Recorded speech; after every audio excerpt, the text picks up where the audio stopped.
I know a woman who is very angry. She just personifies anger. In the dictionary, there's a picture of her under anger. Walks around angry at everything. Obviously, if she's angry, she feels victim-y because everybody has done her wrong, which justifies her being angry.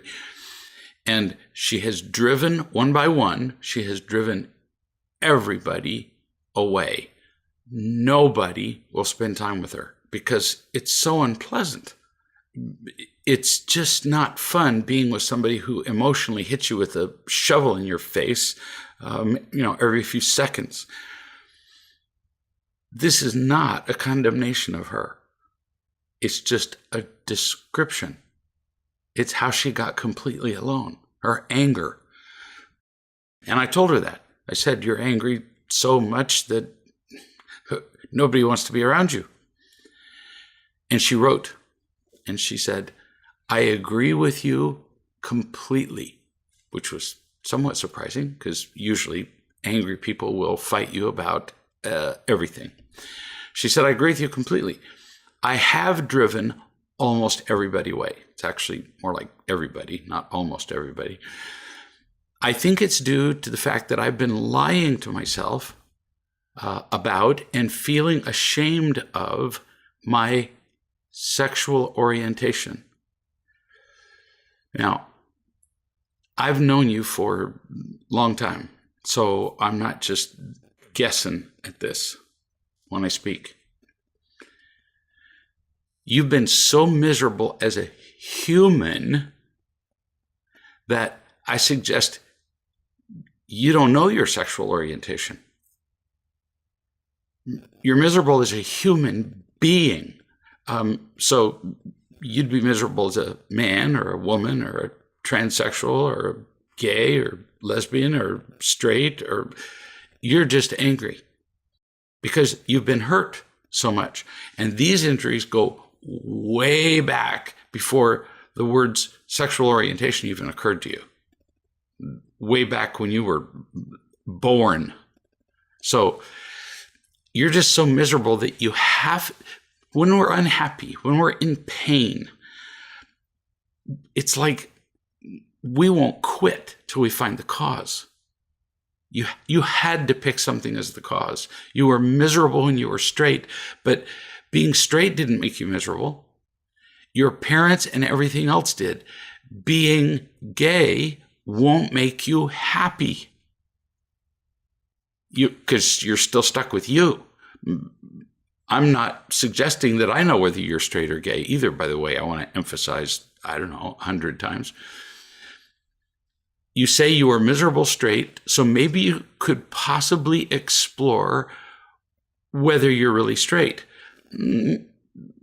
But what good would that do? If you were miserable already as a human, which would include both straights, gays, and all the other sexual preferences and orientations that there are, and apparently there's quite a list.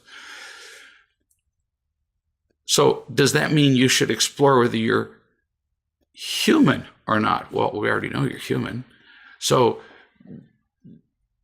but this is the kind of reasoning you're using. If I'm miserable being straight, then I must be gay. No, because if you're miserable as a human being, we don't question whether you're human. You are. It would be crazy for you to make a decision about sexual orientation now, especially to go around telling everybody, because you'll get tons of attention and people will tell you they're so proud of you for being courageous, and you might be gay. And when that day comes, just walk around and tell everybody, and I'll blow up balloons for you. So what do you do instead? Get to know more people. People that you don't complain to and be angry with, or you will, but where that's not your only thing, because right now that's your shtick, kid. You just walk around being angry all the time. Talk about your victimhood. Talk about how you lie. Talk about how you attack. Talk about your gifts. Get accepted and loved for who you are, and see what happens. Statistics pretty much, if they're properly analyzed, show everything, because you can tell an apocryphal story about an individual who did a particular thing and they got away with it. Whereas there isn't a single other human being on Earth who would. For example, there are people who have climbed Everest without oxygen. Cool.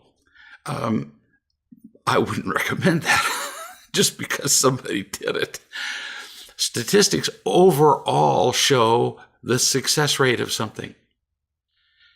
And they show that when people declare that they're gay, some of the studies show that the incidence of suicide goes up when they finally come out of the closet, when they come out. Some studies show that they go down. If you look at this study, my son's a statistical expert, you can find some flaw in the study, that it was poorly done. The incidence of suicide with transgenders definitely goes up. So what am I saying? It's not about whether you declare what you are. It's first learning to be happy as a human being. I am not, I emphasize, speaking for or against any of these sexual preferences or orientations. I don't care. I'm just telling the truth about that one thing that doesn't make people happy, no matter what their sexual orientation is. In fact, it works for dogs. You have to be a happy person. Well, and since I brought it up, dog. Then you decide what you are. Until you're a happy human being, you'll be too confused to know what your orientation is.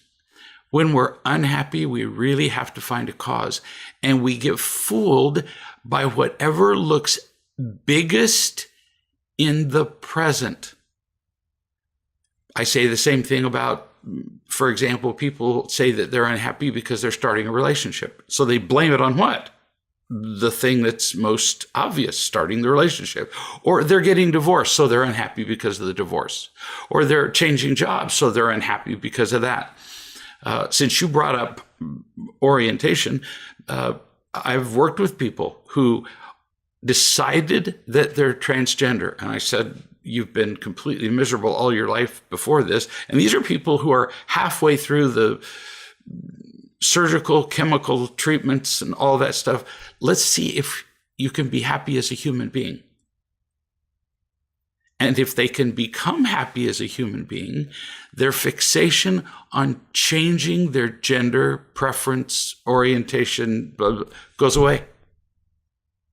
We can't make decisions while we're confused. I can't decide what I want my career to be while 50 caliber machine gun fire is rattling all around me. That's not a good time to do it. It's too scary. So find some people who can see you and accept you and love you while you tell them the entire truth about yourself instead of just how you've been victimized and you've been miserable. New subject. This person says, I'm a public school teacher, and one of the other teachers at the school is always talking to other teachers about me. The first thing that occurs to me is, you can bet that this teacher talks to other teachers about all the other teachers too. People who gossip just kind of do it everywhere. We then take it personally, which is understandable because they are using the word you. That's one of the most confusing words in the English language. I tell you that you made me unhappy, and since I put the emphasis on the word you, then now we're having an argument about whether you did or not. No, the real subject is I'm unhappy. All right, so back to you. She says awfully negative things, and one teacher told me she's even said negative things about me to some of the parents of my students. I can't believe this is one of the rallying battle cries for victims, which is why I smile. I've heard it so many times.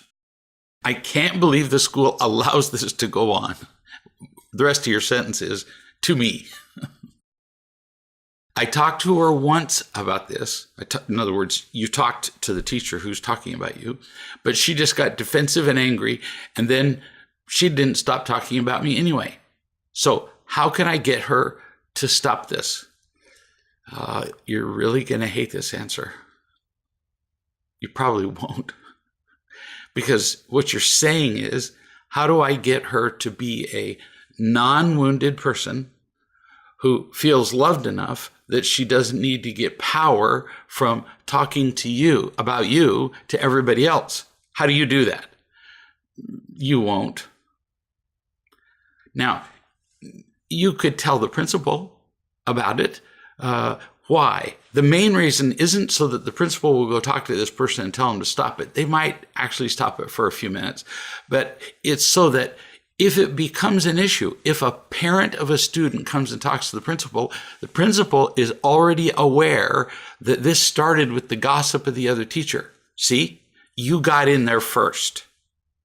And it turns out first matters a lot. What we hear first is what we tend to believe. So then you just let it go. You tell the principal because that's your immediate supervisor, and then we're done. But worrying about what she's saying about you, oh, honey, you can do that till you're dead. Here's somebody who says, I forgot to run something by you. Well, I'm not offended. The other day, I had a conversation with Nigel where I told him, I think I've been misdiagnosing my issues in our marriage, always thinking the problem is about sex, when in reality, we'd been actually having enjoyable sex for quite a while. Well, that was pretty brave of you.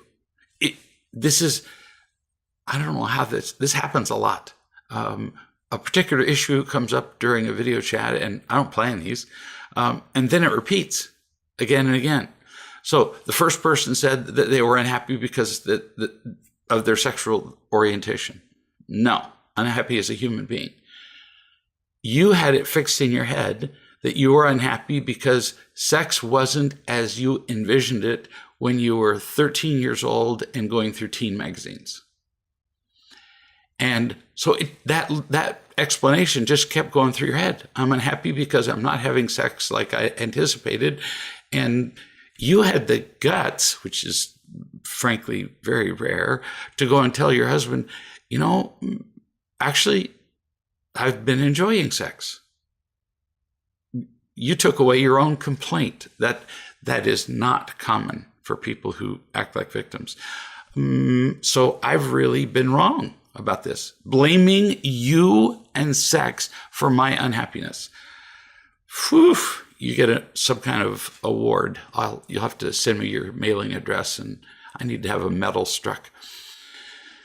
You continue. I told him that I think my real problem is that he is still afraid of me. And I just see that manifest in sex because he never initiates it.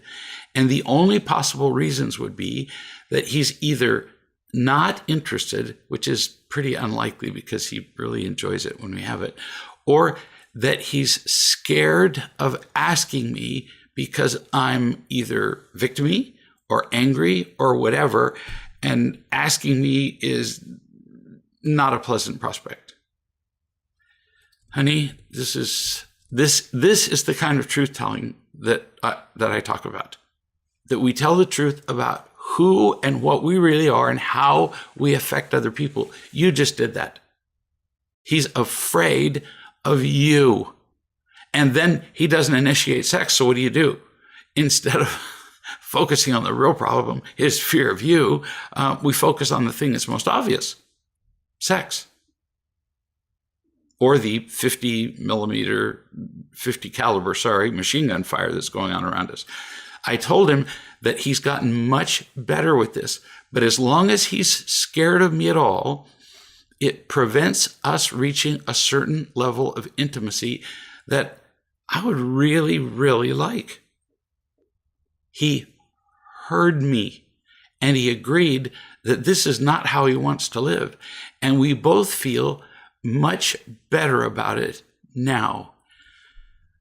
Ah, sigh. This is a danged near perfect conversation. So everybody who's listening, she illustrated what it's like to tell the truth about herself, what it's like to do something about it, what it's like to talk to her partner about it, what it's like to work out a solution. This is stunning. She concludes, I just wanted to ask if I made all this up with my crazy hormones, or if this seems accurate to you. I'd hate to be asking more of him right now if it's just in my head. You did this perfectly. Like you said, you've been enjoying sex. You just had a really enjoyable conversation, which is actually far more important. Way to go. This is textbook cool stuff. Nice work. New subject. When Dawn and I, from a woman who writes about her husband, when Dawn and I were going to get married, we just got together with some friends, and one man asked rather boldly of Dawn, well, why don't you just live with her? You don't have to marry her. And his answer was this: because she makes my lunch. Now, not in 100 years would I have come up with that answer, but he did. You continue. This was before real love, and I couldn't believe that that's all he could say, that he's going to marry me because I make his lunch, before he goes to work. I was actually hurt and mad. Oh, how easily we get angry when we don't understand people. What you wanted him to say was, because she's an angel, because she elevates my soul, because she's unspeakably gorgeous, because blah, blah, blah, blah, blah, blah. Actually, that's a trick question that you should never answer. Really, I'm not kidding. So why did you choose your partner?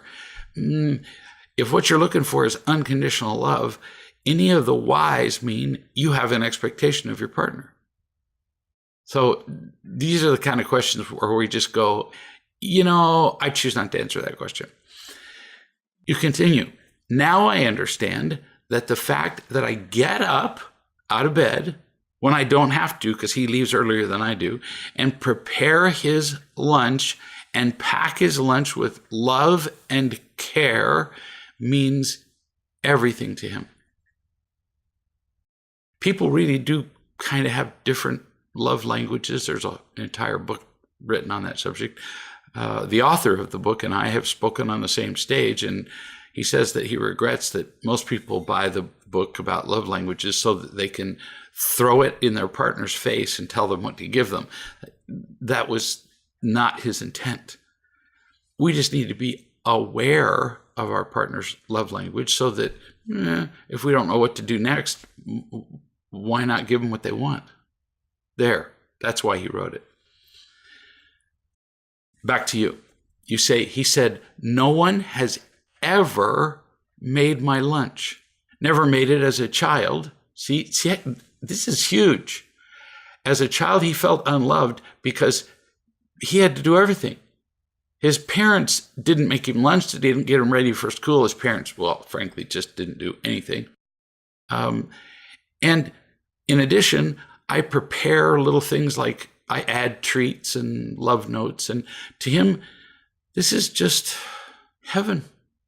This is just one of the most loving acts I can do. It typifies how he feels loved by me. Now, it can't be the only thing. He didn't marry you just because you prepare his lunch, because you could prepare his lunch and be just an absolute shrew and make his life miserable. But it's part of who you are, and he can feel that. You continue, you conclude, actually, now I understand his answer. I get it. And now I find it sweet. Ooh, listen to what she just said. She was angry before, at his answer. And now that she gets it, this is her words, I get it now. It's sweet. What's the lesson?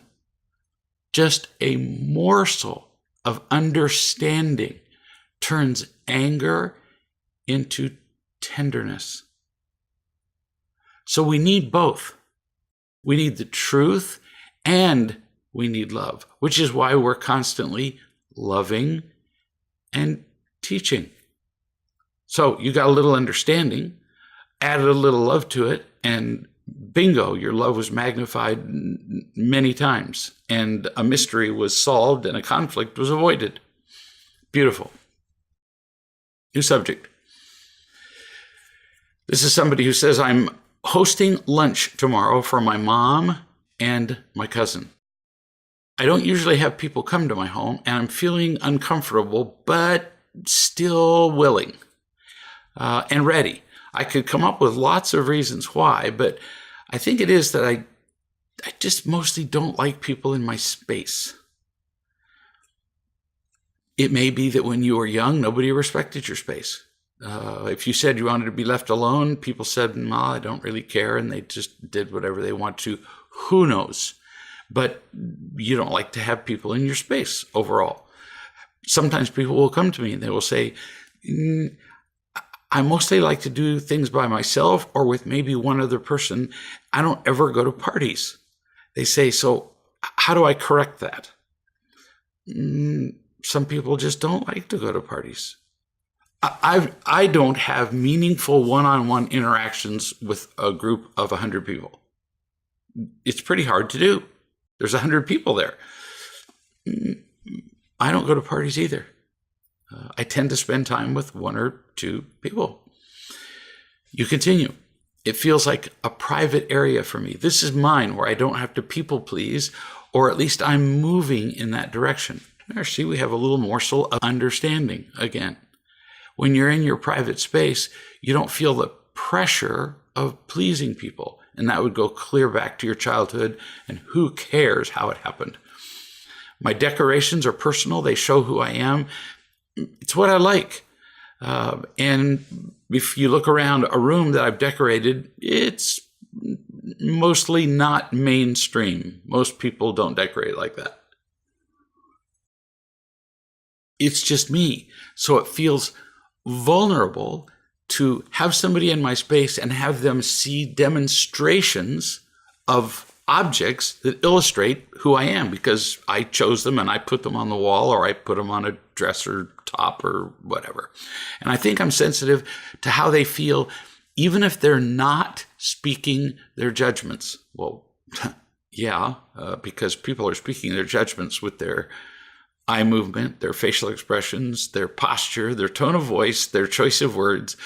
Let me think. All the time. No kidding. People sit down, they say one sentence, and I can tell you a lot about them because of those things. So it's little wonder that you like your little space. With your mother, you also have a lifetime of criticism and controlling. And here you are inviting her over to your private space that she didn't get to control. So you would just react from PTSD and assume that she would do the same thing now. And when somebody's been in battle, and I don't know why this is coming up so many times in one chat, and they've had 50 caliber machine gun fire rattle around them, which, unlike the movies, is so loud that it leaves your ears ringing and you're partially deaf for days. When your childhood comes up, you can't help the initial thought that she's going to come in and violate your personal space. It's a big deal. So your reaction is not abnormal. You continue. My mom has always been controlling and I people please, although I've been making progress on this lately. And since I know you, yeah, you really have. She hasn't been to my house in about 4 years. I smile because good for you. Many people, when they first learn about real love, feel like, oh, well, now I have to be nice to everybody and invite them over and, have them stay over for Christmas. And no, you really don't. You say, I've redecorated and I'm concerned about good or bad comments she may make.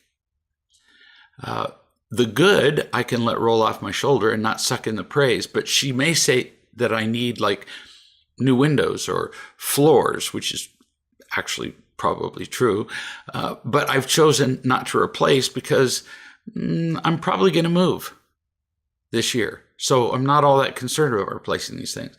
When I talked to my mom about a week ago, I told her that moving was my New Year's resolution. And then she told me that it was time to move. So how do I respond to comments that she's probably going to make, because she always does, about windows, floors, moving?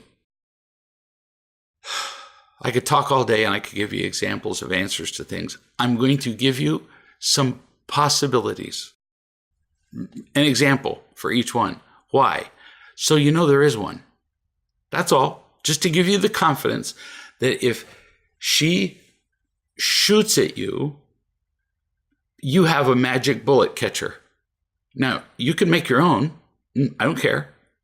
But I'm going to give you an example of something I might say to somebody, because I know people like this.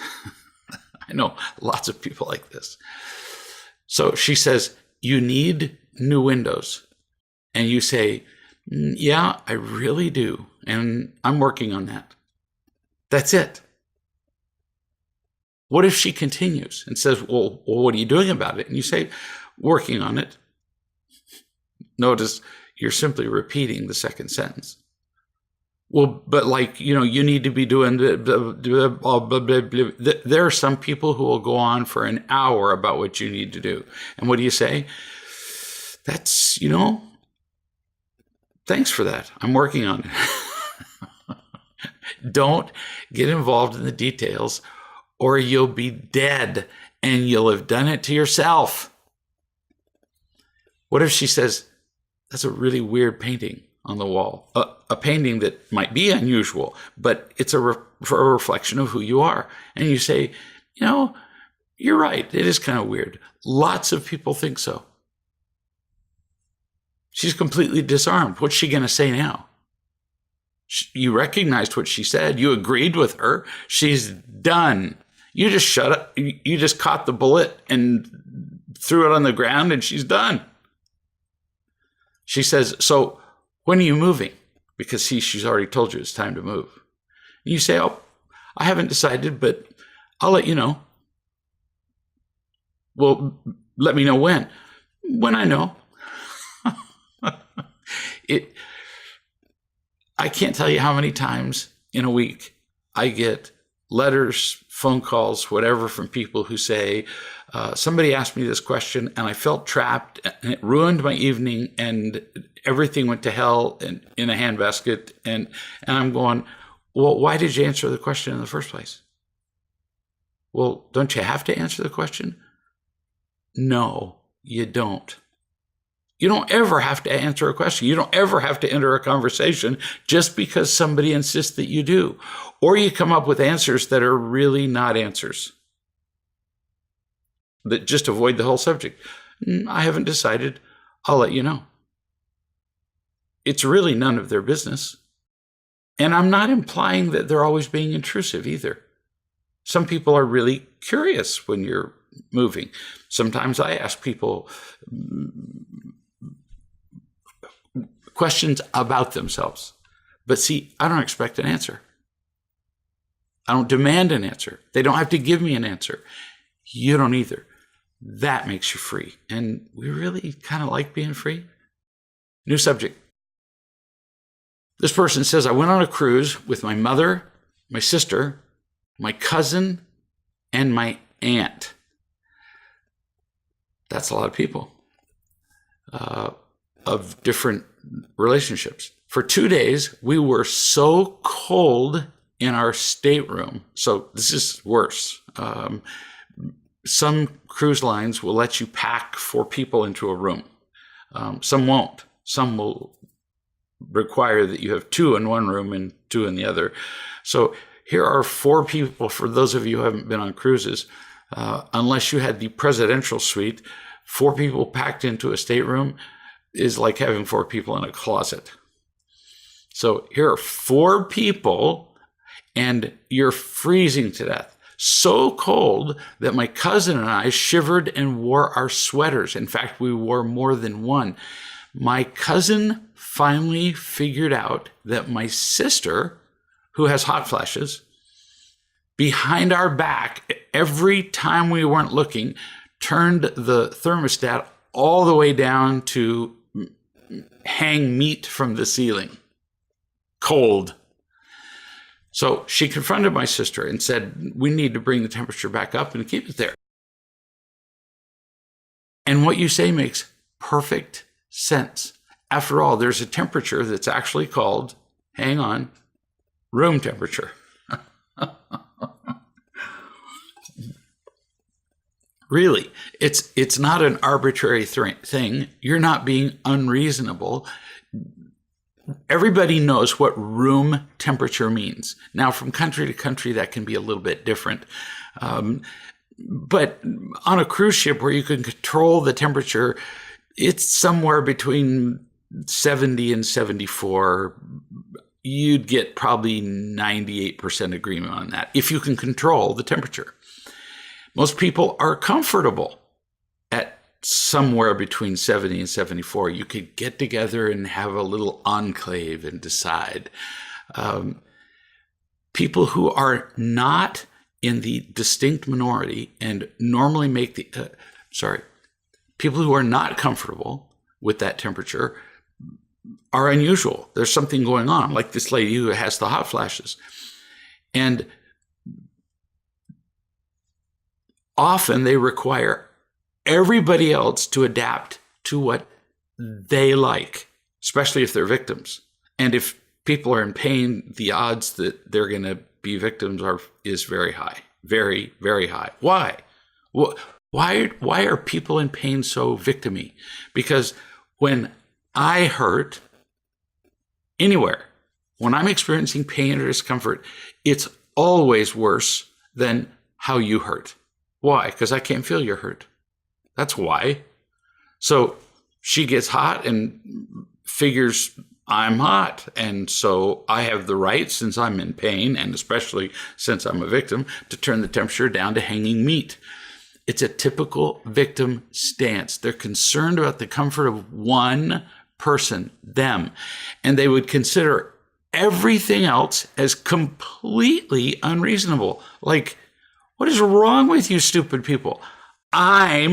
Which is the center of the universe, I'm hot, so I get to do whatever I want to.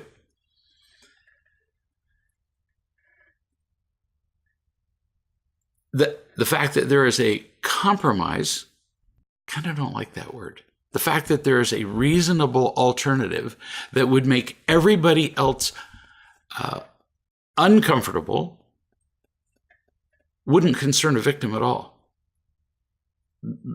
If you said, let's turn the temperature 2 degrees until the victim's comfortable, they don't care. You said, at that point, I said, she needed to learn to compromise. Yeah, victims don't compromise. That's not in their vocabulary. So remember the phrase, you can't make it about her or you. If you make it about people, your conversation's over. Remember the phrase, room temperature. I didn't make this up. You could right there on the cruise ship, because they have internet, you could Google room temperature and it will tell you what it is, because it's that common a term. My sister then cursed me, not too much of a victim, and told me to wear more clothes. I got angry in return and cursed back and told her to take her clothes off. This is going so well. because there's no reasoning with the victim. I stomped out of the room and I didn't come back for an hour. Well, so at least you were out in the ship where, oddly, now these are the ship is essentially a moving hotel, and their entire business is keeping people comfortable who are in the hotel.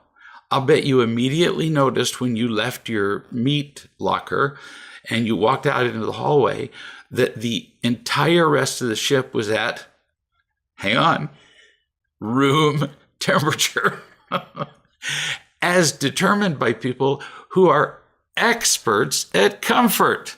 Hello?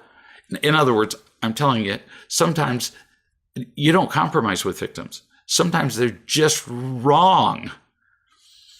Victims don't respond to any of this stuff. In fact, you're starting to more and more act like a victim. And the more you do, the more it will confirm her right to elevate her victimhood. You say, when I returned to the room, my sister apologized in the presence of my cousin, even though it was obvious that my cousin had essentially forced her to. I apologized. We hugged. But as we broke our embrace, like I've said a million times, it isn't in the words. It's in the posture. It's in the looks. It's in the gestures. It's in the how much the eyes are open. It's in it. We indicate how we feel all the time. As we broke our embrace, she sneered at me in a hateful way. I happen to believe in you. I happen to believe you. So I no longer trust her, you said.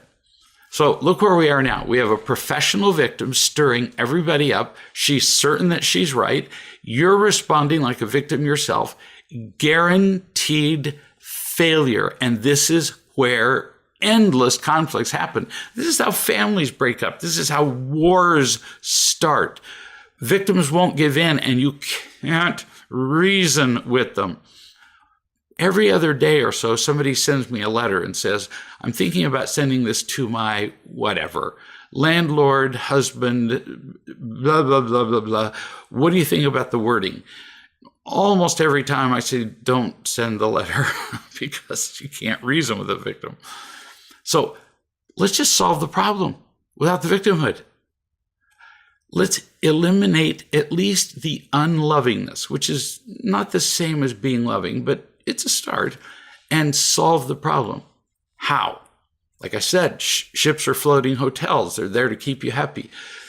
Put the stateroom at the room temperature that the hotel is at. I'll bet you can look it up. I'll bet you can go to the service desk and say, what temperature are the main rooms in the ship kept at? They'll know the answer because they have to set the thermostat. And then make that the temperature of your room. Done. And you tell your sister, this is the temperature of the entire hotel. So we're going to make that our temperature. And if she's hot, betcha $100 you can go to the service people in the hotel and say, do you have this is really a novel idea, fan? And she can get one of those little itty bitty fans that, whether she's sleeping or sitting or whatever, she just turns it on. It's obvious that this is possible for her to put up with this, because I'll bet she has hot flashes when she's in the main dining room and there are 1,000 people there, and I'll bet they don't turn down the temperature to meat locker for 1,000 people because of your sister. My point, people commonly believe that there's a compromise that can be achieved. No, sometimes somebody's just flat wrong. She could spend more time up on the deck where there's a breeze. In fact, because the ship's moving, there's, pretty much always a breeze. She can get a hot water bag and get that from the service desk too, and fill it with ice and walk around and drape it on her neck. There are so many solutions, but she has to make the adjustment. She's wrong in this. So you don't have to make the adjustment here. You don't have to do it with a snotty attitude. You're the problem. Everybody else is comfortable with you. That's not going to work. But catering to your sister doesn't make sense. It makes you feel small, for one thing. But I've been talking about a mechanical solution mostly. You said you don't trust her. Yeah, see, that's not going to be a solution either. I'm going to fight victimhood with victimhood. I'm guessing that your sister's probably always been a victim. People never just suddenly turn into victims when they're, 40 years old. I would suggest that going on a close quarters, 4 people in a stateroom, that's already relatively insane, with a known victim sister, because, honey, this can't be new to you. She controls things everywhere she goes. Might possibly have been a dumb decision in the first place. Really. But now you know even better that victims can ruin any manner of fun. So in the future, you won't put yourself in a situation where you'll be stuck with a victim, where there's not a way out. A victim like your sister. So all of this proves to be pretty educational for you, doesn't it? Fun. New subject. My husband, Jerry, has the capacity to be quite loving. Well, lucky you. But this is the same man who doesn't speak to me for hours unless I initiate a conversation. When I do initiate a conversation, he seems to ponder the worthiness of the conversation and quite frequently makes the decision not to engage at all and just turns his back, I suppose due to the dumbness of the conversation that I initiate. Now, remember that I know you both, so I'm not just guessing. He's not pondering whether your conversations will be stupid. I know you both well, so listen real slow. He's not thinking that way, because in your presence, he wouldn't dare to think that way. What he's pondering is whether you'll kill him in the conversation. Really, he's afraid of you. So when you bring up a conversation, he kind of starts to go through the conversation in his head, and he goes, oh my gosh, I'm going to be killed in this conversation. And he just runs away, turns his back or whatever, because he figures that's easier than being killed. Because he's learned, because I've watched you two talk, that if he gets anything wrong, you'll cut him to pieces. And then he decides whether to engage. That's why he does it. So slow your brain down for a second. I'm not insulting you. I'm not telling you you're a bad person. I'm just telling you you have a tendency to be pretty aggressive, especially with him, because he lets you get away with it. He'll just turn his back. If you did that with another, forgive me, bully, they'd kill you. And you've learned to pick him to have these conversations with because he lets you. You say Monday he came home looking sort of haggard and deeply in his shell. And as soon as he got home, he said he wanted to go to a movie that day. So I quickly said yes. Oh, bless your heart. For those of you who are listening, you couldn't know that I know these people well. She immediately said yes to the movie after multiple conversations with her about what she could do to help him to feel more loved. And she didn't realize until we talked about it that if he asks for something, she has a debate about everything instead of just going, well, sure, let's just go to the movie. Like before this video chat, this one right now. So we're talking about today. I just felt like doing something with Donna. So I sat down with her before the recording of the video chat and I said, all I really care about is doing something for you. So we can drive for an hour to an Indian place because we don't have Indian food in Rome, Georgia, which is really pretty sad. We do, however, have 20 Mexican restaurants. So if you want to eat Mexican, this is the place. I'm not kidding. Or Chinese. what do you want to do? She really wanted to do this. And then go outside and just do some stuff. And after that, who knows? We may end up in Atlanta eating Indian food. I don't know. But back to this couple. Yeah, back to you, actually, the writer of the letter. He hasn't had that experience with you. When you ask him for example, when you just simply ask him the simple question, what would you like to do? He never answers. Why? Because if he tells you, you tell him why it's the wrong decision about everything. So bless you that when he said, I want to go to a movie, you say, I quickly said yes and went. So far, perfect marks, as the Brits would say. Or no, high marks.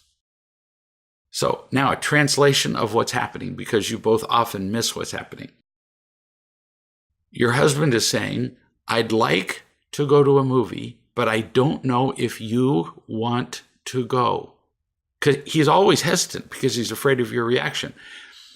You said, yes, I would like that. Good for you. And then you said, what do you want to see? You said that to him. Now, this is how arguments start, and this is how people end up puzzled. That sounds like a perfectly innocent thing to say, but you have 20 years of history of asking him what he wants and then telling him how, no, he really doesn't want that. What he really wants to do is what you want to do. And that's why he often doesn't have conversations with you. So you just missed an opportunity. And in a second, you'll see what you missed. You said, I'd love to go to a movie with you, and anything you want to see is good with me. I just want to be with you.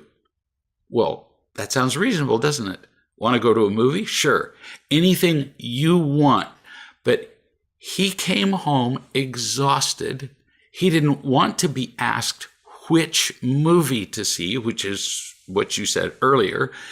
And especially since he's learned from the past that whatever he chooses, you're going to find something wrong with. So even you're asking which movie feels to him like the old interrogations that you've done many, many times with him. So you've got this, right? You're getting the nuances of what's been going on for pretty much a lifetime. He said, well, there are several movies, but I don't know which ones you would like. Are you getting the meaning of this? He's saying, I am terrified to pick a movie because you're going to cut it to shreds, and I'm going to end up not even wanting to be in the same theater as you. You responded, well, shall I look them up? Or, and then he interrupted and said, I'm pulling it up here on my phone. He interrupted you. He said it in a hurry because he wanted to avoid hearing your opinion on everything.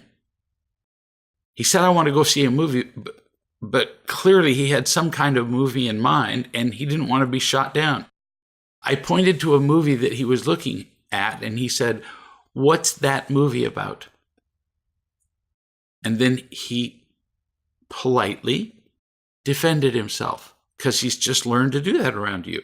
Why am I telling you all this? I'm not trying to make you look like a bad person. I'm trying to show you why he withdraws. He said, I don't think you want to see that one. See, the fun of seeing the movie is already fast decreasing. He's trying to guess what you'd like. That's just no fun. When he came home, he said, I want to go see a movie. You already know that he likes certain kinds of movies, and now we're going to have a discussion about what kind, and he's going to end up, as he has in the past, at least that's what he thinks, he's going to end up seeing a movie he hates because it's a movie you like. Do you see how tortured this gets? This whole request about going to the movie wasn't about a movie. It was about him. He came home and said he had no energy to do anything but watch a movie. Any other times, you might have some input, but this time, No. So he shouldn't even have had to worry about whether you'd like a particular movie. Now, that's going to take time because you can't just make him not be afraid of you anymore. He's had way too much practice being afraid. His fear of how you'll react is really limiting him from being himself. Now, you're doing lots better, like hallelujah better, but these insights will help you. How do I know? Because you're a good kid and you want to do the right thing. So a little more knowledge will just internally motivate you to move in that direction, to do something that's more loving. You continue. I was seeing that he was confused, and in hindsight, I should have right there just pulled the movies up on my computer and said, how about this one? And if I saw, now, here's the tricky part. If you pull up the movies and say, how about this one? You just picked it. And you're unlikely to pick one that he would like. Now, if you intentionally picked the kind of movie he would like, that would be lovely. Or if you said, remember, he's tired. He's making decisions all day long. Would you like to see A, or would you like to see B? Both of which are the kind of movie he likes to see. He'll be able to do that one pretty easily. Whereas if you throw A, one you'd like to see, and B, one he'd like to see, he's going to end up regretting that he asked to go to a movie in the first place. You continue. He just stared at me blankly. Yeah, because the thought of making a decision with you just paralyzes him. He needs a pain-free, fear-free zone when he's with you. That's not a bad expression, by the way, for everybody who's listening. If you're in a relationship, your partner needs a pain-free, fear-free zone, or you won't have any idea what they want. And you certainly are not going to have fun with them. You said, I finally decided I didn't care what movie it was. And he said, here's one that starts in 30 minutes. He has spoken up. He had the courage to choose a movie. And you said, great, let's go. So I grabbed my purse and I headed out the door. And then my husband said, do you want to take your car, or do you want to go in my truck? Now, to those people who are listening, this sounds like nothing. Why would he ask her a simple question like that? Your truck or my car? Because they've had knockdown, nearly punching fights in the past over which vehicle to take. Your truck is too big. I don't like the fact that it's huge. It's hard to park, even though he's parking it. He was afraid to make the wrong choice. So he said, do you want to take your car? So much fear. Back to you. You say, during the movie, I held his hand the whole time. Bless you. It was a stupid movie. Okay. But that didn't matter, which means you've learned everything that I've been talking about. The movie was about him. See, you are teachable. I put my head on your shoulder. I held his hand. He laughed out loud, which he wouldn't do if he were afraid of you. And then immediately following the movie, the mood was beautiful. Sometimes I have it in me to keep trying. I really do. And I can see me continuing to grow in my ability to do that. And other times it just feels like hard work. Yep, because you're human. But that's me thinking about me, not thinking about him. It's just an awareness that I tend to be selfish. Tattoo those last two words in the back of your eyelids. Really.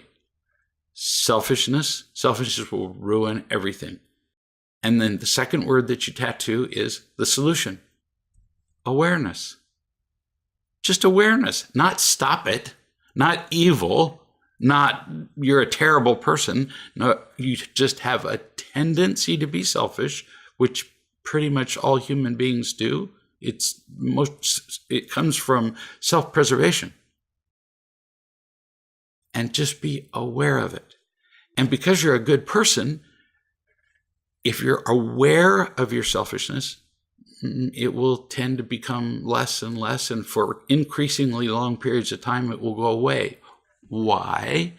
Because the more you're aware of your selfishness, the more you can bring love into the situation, as we've talked about many times before. You bring love into it like you did finally at the end in picking the movie and going and sitting with him during a movie that you thought was just stupid. It made all the difference in the world to him. And he felt close to you. And you touched him the whole time. It's beautiful. And love is what makes that happen. We'll see you in a week.